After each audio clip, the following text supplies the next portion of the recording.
ओम सर्वमंगल मांगल्ये शिवे सर्वार्थ साधिके शरण्याय त्र्यंबके गौरी नारायणे नमोस्तुते। श्री दुर्गा सप्तशती अथ षष्ठाध्याय। नागराज के आसन पर विराजमान नागफनों में सुशोभित होने वाली मणियों की विशाल माला से देहलता उद्भासित हो रही है। सूर्य के समान तेज वाली त्रिनेत्रा, हाथों में माला, कुंभ, कपाल, कमल लिए है।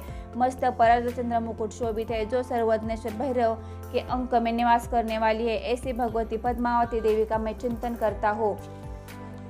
ऋषि बोले, देवी के ऐसे वचन सुनकर दूत क्रोध से परिपूर्ण हो गया और दैत्यराज के पास आकर सब हाल विस्तार पूर्वक सुनाया। उस दूत के ऐसे वचन सुनकर दैत्यराज अत्यंत क्रोधित होकर अपने सेनापति धूम्रलोचन से इस प्रकार कहने लगा, हे धूम्रलोचन, तुम अपनी सेना को साथ लेकर वहां जाओ और उस दुष्टा को बाल खींचकर बलपूर्वक यहाँ पकड़ लाओ।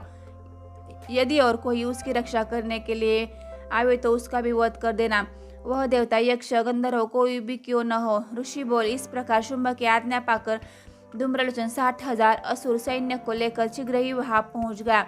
वहां पहुंचकर हिमालय पर्वत पर बैठी हुई देवी को उसने देखकर ललकारा और कहा, तू शीघ्र ही शुंभ निशुंभ के पास चल।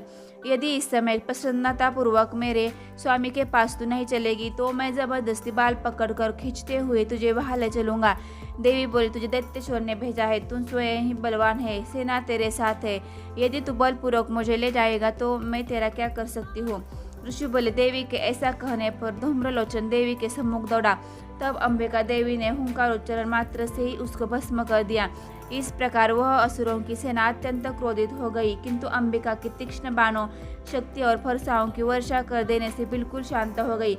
इतने में ही देवी का सिंह क्रोध से गरजता हुआ गर्दन के बाल हिलाता हुआ असुरों की सेना पर टूट पड़ा। उसने कितने ही दैत्यों के पंजे के प्रहार से कितने ही को असुर की पटक दाढ़ों से घायल करके मार डाला। कितने ही दैत्यों के पेट अपने नखों से फाड़ दिए और थप्पड़ मारकर कितने ही दैत्यों के सिर धड़ से जुदा कर दिए। उस सिंह ने कितने ही असुरों की भुजाएं और सिर काट डाले और गर्दन के बाल चलाते हुए अन्यों के पेट फाड़कर उनका रक्तपान किया। इस प्रकार अमित क्रोध में उन्मत्त उस देवी के वाहन बलवान सिंह ने क्षण भर में असुरों की संपूर्ण सेना का विनाश कर दिया।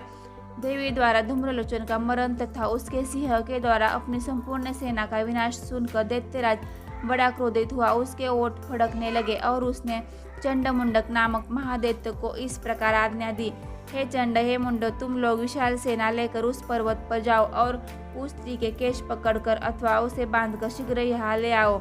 यदि इसमें तुम्हें किस प्रकार का संशय हो तो संग्राम में सब प्रकार के अस्त्र शस्त्र तथा दैत्य सेना का प्रयोग करके उसका वध कर डालना।